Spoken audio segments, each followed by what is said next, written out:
Hey, we're coming at you from Farm Progress Show 2023, addressing a question that I know you have because I have it. I think a grain bin is a grain bin is a grain bin. I think a grain dryer is a grain dryer is a grain dryer. They're made of steel.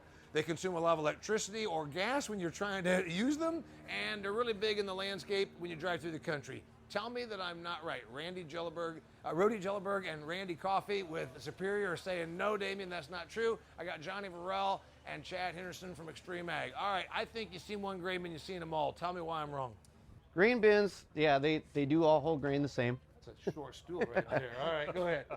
So what differs is the way that we approach our customer experience. Now with the grain dryers, a little bit different. There is some differences with grain dryers between your tower dryers and mixed flow dryers, and then even amongst the tower dryers and the mixed flow dryers, there's differences there as well. All right, so you're saying that the dryers are the difference. Is there a difference in bins? All right, you guys have a lot of bins. I've been to your farms. Is there a difference in a grain bin, or are they all the same? Brock, GSI, Sioux, Superior. It's a bunch of steel. It's usually round, and it's tall, and used to have ladders, and now it's stairs. What's the difference? There are differences in them. I mean, you got different thicknesses in the wall. Some of them have a little bit thicker wall. The floors are designed better on some bins versus others. So there is a difference. The way the standards are placed on the floors. You know, there's a lot of little bitty differences that you don't see if you just walk into a grain bin. Now, they all are silver. Yeah. That's about it, Yeah. you know. Yeah. So what did you talk about the floors? Tell me about the floors, Randy. You were leaned in when you leaned in when he talked about that. What's the difference in floors? Yeah, with the floors, a lot of the floors is going to depend on what type of support system you have under the floors. We're using a support system that's designed around the bin size, the bin diameter, the bin height, and the spacing of the supports are very, very important when you're putting a bin in, and having that accurate to sustain, So liability. yours are locked in good enough I can turn my fans on with it. That's correct. Yeah, you don't turn them on initially when it's empty, right? Yeah. Make sure the bin's That's got right. grain in it when you turn the fans on. But that's a very critical part of the bin when it's going in.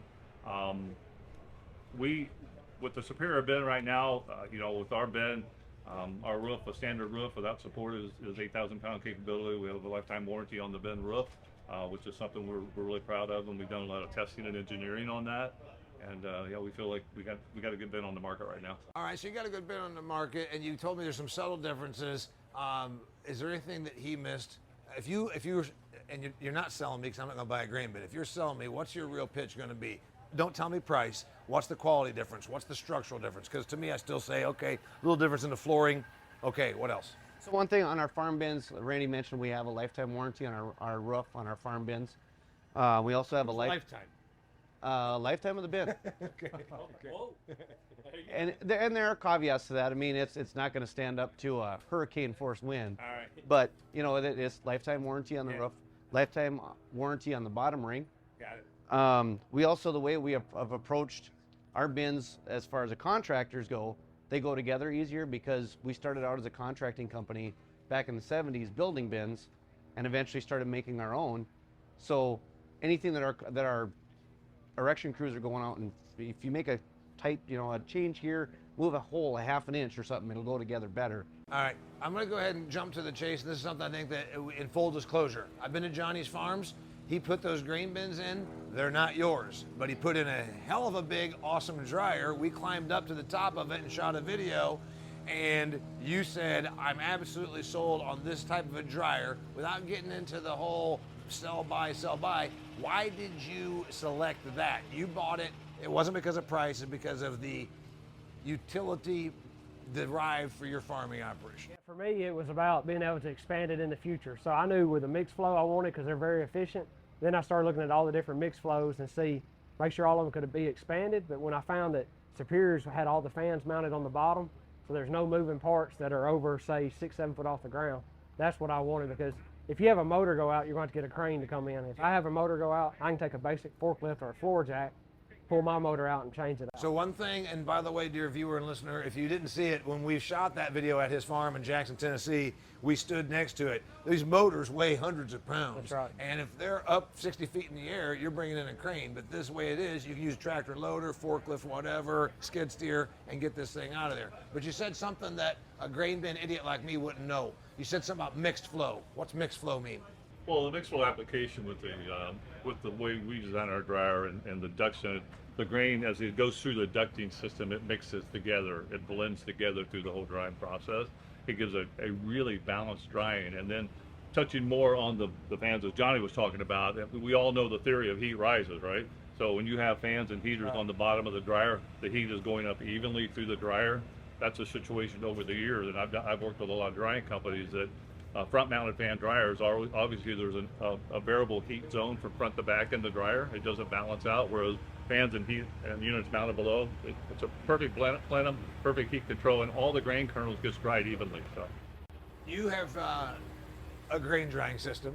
It's not as modern, and I have is, an old is cake this, drying is this system. the envy of Chad Henderson now because of what he has? Because it's yeah. pretty awesome. Because, I mean, everything they're talking about, we have a conventional dryer, and it's a nice dryer, and it'll dry good corn. But you have to manage it a lot more than I would say you'd manage Johnny's, We're managing grain temperature going out. We're managing grain temperature in the bin. We're managing fines a lot more. There's a lot of things like that that go on because we can't drive at so many points, And that's just the nature of the beast, So where Johnny can start at 27 or 28% and have a good quality grain, my number is a whole lot less than that, I'd like to touch on that because one of the big things we covered in a previous video, but again, we didn't cover it all, so this is not repetitious. You want to start at 27, 28%. You and Brian Adams, your agronomy sidekick, talked about this because you get a premium based on where you are. If you can get corn earlier, you can make money more than enough to offset the drying charge because of where you are. There's a demand for early season, early harvested corn. But also, you're not breaking the bank. I thought the numbers were fairly amazing because you said my old batch dryer took me however many cents per point per bushel, and this takes like 1/3 of that. Give me those numbers again. Yeah, so like for us to do about 10 points removal, it's running about 8 to 9 cents is what it's costing for electricity and gas. So about a penny a point. Roughly a penny a point. Now. That's right. If I was back to like a portable screen dryer like I have on the farm also, it's probably more like 12, 13 cents. And the biggest problem I always ran with it is the inconsistency in the grain. The grain always got real hot. It just kind of baked it more or less. Whereas a mixed flow, my dryer holds close to 4,000 bushel, I think, right? Yeah. So it stays in there a lot longer, and it just constantly mixing it, and you get a much better quality coming out. Yeah, the distribution or the diffusion of That's the right. heated, because it used to be you'd have stuff dried down to 13% and stuff that was still at 18%. And the big takeaway too, when Chad's grain comes out, it's probably 130, 140 degrees coming out of the dryer. It's going to go in the bin. If he don't have the fans on, it's going to start sweating. When the grain comes out of ours, if the ambient temperature is 70 degrees, it's real close to ambient temperature. I'm going to go back to Rody here, and I'm going to go ahead and point this out. You still haven't convinced me there's a big difference in grain bins from one to the next. I'm starting to believe there's a big difference from one dryer to the next. Is that more accurate? That's more accurate. Yeah, there are quite a few differences with dryers. All right. So efficiency, he just talked about the points. In an era where we're obviously under a lot of scrutiny in agriculture about our environmental, footprint, all that kind of stuff, is this a new way to sell superior grain dryers? Less fuel per point removed? I mean, is that something that's catching on? It's starting to. People are mixed flows have been around since the 60s. And they kind of had a drop off through the 80s. Now they're kind of coming back when guys are realizing, there is more of a difference in the efficiency. Johnny did the research, and it made sense because he was able to get that economics to work out, and they are more efficient. And we've got guys actually that still have tower dryers next to our mixed flow. Yeah. And they don't run the tower dryers unless they absolutely have to, because the quality coming out, you can gain a pound to 2 pounds of test weight. That's one of the things I was going to talk about on quality. So if Chad's got stuff that's 130 degrees and it's been cooked down to 12% moisture, but the other stuff is still at 18% because it doesn't flow, can you make the case that you get better test weight and you sell a little bit better quality product based on the way this works versus an old batch dryer? Absolutely. When you use most of a portable dryer, your test weight's going to go down just because it's getting so hot so fast. Yeah. The mixed flow, you can still get it kind of on the warm side, but you're also just constantly mixing it down through there, and it stays in there at a longer period of time, so it doesn't heat up so fast as it does with the mixed flow. So what's it take from an educational standpoint, meaning educational to Randy and Rody here, if they're looking at a farmer that farms a bunch of acres like you that could use a new dryer, what's the reason for a person? What's the tripping point? What's the trigger? What's the thing that Chad Henderson says, yep, it's time for me to put in a new grain dryer and it needs to feel like this? Well, like I said, the biggest thing is now it's education. I didn't know when we put our dryer in, I don't know, it was 15 years ago or so, you know. Like you said, there's that lull, and then you get into the areas where we're at, you know, we're not in the Corn Belt. Me and right. Johnny, you know, we ain't in Yeah. the Corn Belt. We have to look way outside our box and be at shows like this to come up with this kind of stuff. So definitely the world is you know, the internet, I mean, social media, you can get so much more information at hand now. Do your research like Johnny did, you know, get one in your price range. And you know, understand what you're trying to do, you know, because ours is, you know, Stuart spends a lot of time on ours where just managing that dryer, Right. where it's a whole lot, you have a lot broader window of Yeah. less management Right. than what we do, you know. I mean, it's somebody there. Crazy question. You said 15 years. What's life expectancy? I mean, you go by some of these old farming operations, they got a bash dryer that looks like it's from the 70s out there or 80s. Is that? I mean, Yeah. but when's it time that you can justify it because of the test weight and the energy and the economics? I would think it would just go back to the economic side. Like at one point, his is not going to be efficient enough, and when he can get an extra 3 or 4 or 5 cents cheaper drying, that'd Yeah. be what really triggers, and the speed. So like on our farm, we really capitalize on that early harvest premium. Right now, we're going 80 to $1 over on early harvest premium. It could be 30, 40 cents in 2 weeks under. Yeah. So that's $1.20, $1.40 Yeah, so under. you got a short window to make a bunch of money, and the economics prove it out. You talked also about expandability. Yeah, and so like with their dryer here, literally if I had to expand it, I can make mine a third bigger, honestly, by taking the top cone off, stacking another section on, putting the cone right back on and going. I don't have to add any fans or anything like So that. you can go a third bigger, which would make it Yeah. formidable. It'd be like 80 feet tall. Yeah, it'd be close to what, 6,000 bushel, 50, 55, 5,800. Is that pretty much peak? That's as big as it'll get? Yeah, if you want a bigger dryer after that, you gotta go longer. And they offer a longer dryer, but for us, we put in a dryer, when we put this one in, I was talking to Rhodey, I put a dryer in that was a third bigger than I needed that day. Yep. And since then, we added a third combine in corn harvest, so I've already used that third. So you pick up some acres, and every year you keep making more Yeah. bushels per acre. So, Just stack it and go. Just like a Lego block, literally. Yeah. It's just a so few when it bolts. comes time that's maxed out, and it's time now, do I do the second one? That's a bigger decision. That's right. The That'd be a bigger- expansion of this one is incremental, That's right. but the building the next one of these, Yeah. it starts to be a money issue. Again, then you have to look at your return on investment, and if you've got the acreage, you know, maybe it makes sense to put in a Yeah. second one. Well, a lot of things come down to, like in Johnny's design. When you're designing the system, you design for expansion. That's right. You know, because a lot of it comes down to the material handling. Yep. You know, the filling and the reclaim from the dryer. And if that isn't designed properly, then it limits how far you can expand the dryer. Yeah. And we look at that when you're Yeah. doing things like that. And Rhodey made sure when I was doing mine that Yeah. I didn't put a 4,000 bushel dryer in, or leg in, Right. to match the dryer. I put a 6,000, so if I ever add that tier, I don't have to change the leg out. Sure. That's what gets so expensive. that gets expensive. Adding on to a dryer is the cheap part. It's if you have to start changing out legs and your infrastructure, that's where your issues are going to be.